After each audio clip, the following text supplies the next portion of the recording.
Good morning sir. Good morning. मैं comment section से कुछ क्वेश्चंस ले रहा हूँ। Sir, my both ovaries are not visualised, can this problem be cured? My both ovaries are not visualised, yes. मतलब during ultrasound I think the most probable reason might be that ovaries might be very small, and if it is small then it should be why it is small. See, every time whatever I say I should find out the reason. No treatment in any अंदाजा।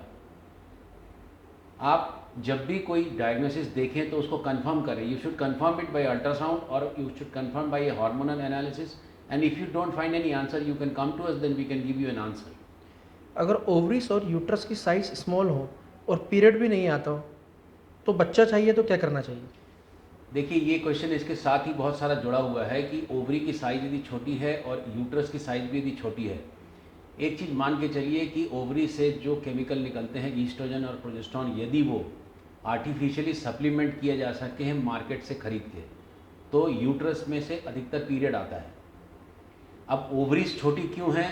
Ovaries छोटी है इसलिए regularly uterus भी छोटा होता है। Ovaries छोटी क्यों है? क्या ओवरी की फैक्ट्री ख़राब है कि ओवरी का मैनेजमेंट ख़राब है? ये डायग्नोसिस करना बहुत ज़रूरी है, तब जाके आप उसका उचित इलाज कर सकते हो। सर, 4 अबॉर्शन हो गए हैं 3rd से 4 मंथ के बीच, अभी तक कुछ पता नहीं ऐसा क्यों होता है? 3 से 4 3 से 4 मंथ के बीच 4 अबॉर्शन।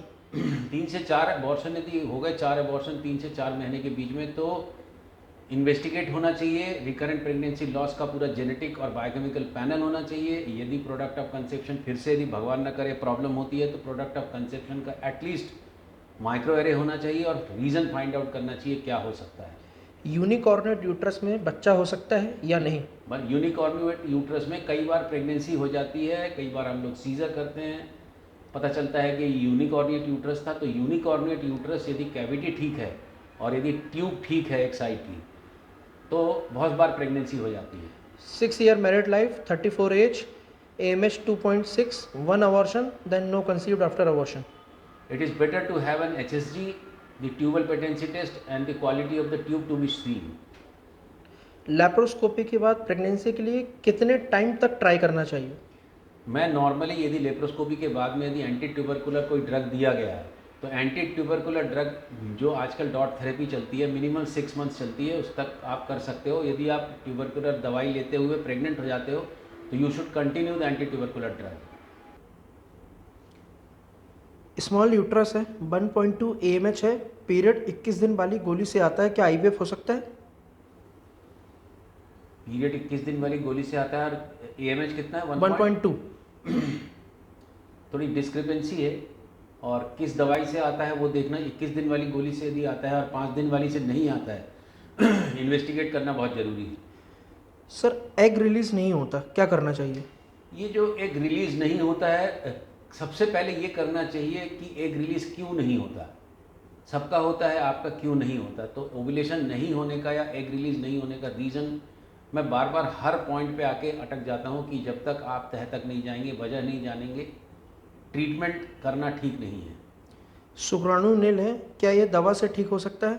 शुक्राणु नील है, दवा से ठीक हो सकता है कि नहीं, ये पहले डिसाइड करना चाहिए कि वो दवाई से ठीक होने वाला है भी कि नहीं। इसलिए मैं एक एंड्रोलॉजिकल इवैल्यूएशन साथ में कैरियोटाइप और वाई क्रोमोसोम माइक्रो डिलीशन ये वगैरह करता हूँ।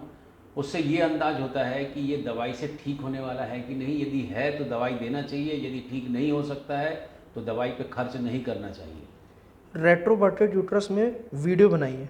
रेट्रोवर्टेड यूट्रस ऐसा कोई मेजर फॉल्ट नहीं होता, और रेट्रोवर्टेड यूट्रस से बहुत सारी प्रेगनेंसीज होती हैं। रेट्रोवर्टेड यूट्रस को लेके बहुत ज़्यादा परेशान नहीं होते अनटिल अनलेस कि साथ में एंडोमेट्रियोसिस के कारण यूट्रस किसी से स्टिक किया हुआ है, चिपका हुआ ना हो। डायबिटिक पेशेंट हो, थायराइड भी है, 0.86 AMH है, आईवीएफ सक्सेस हो सकता है क्या? देखिए, 0.86 AMH हो चाहे 0.04 AMH हो, यदि पीरियड रेगुलर है and if you want to take a chance, आप अपने एग से चांस लेना चाहते हैं तो मैं आपके साथ हूँ। क्योंकि यदि आप चांस ही नहीं लेंगे तो आपको प्रेगनेंसी का मौका कैसे मिलेगा अपने अंडे से। तो हर पेशेंट या मेरे हिसाब से हर महिला और हर पुरुष का एक इच्छा और अधिकार होता है कि वो अपने बीच से अपना बच्चा पैदा करने की कोशिश करे। यदि करने वाले डॉक्टर और कराने वाले कपल के बीच में बहुत अच्छा सामंजस्य है, बहुत अच्छी समझदारी है, तो डेफिनेटली बहुत सारी चीज़ें हो सकती हैं। सुनने के लिए बहुत बहुत धन्यवाद। यदि आप अभी तक जुड़े हुए हैं तो इस चैनल को सब्सक्राइब करिए और इसको शेयर करिए। Thank you very much.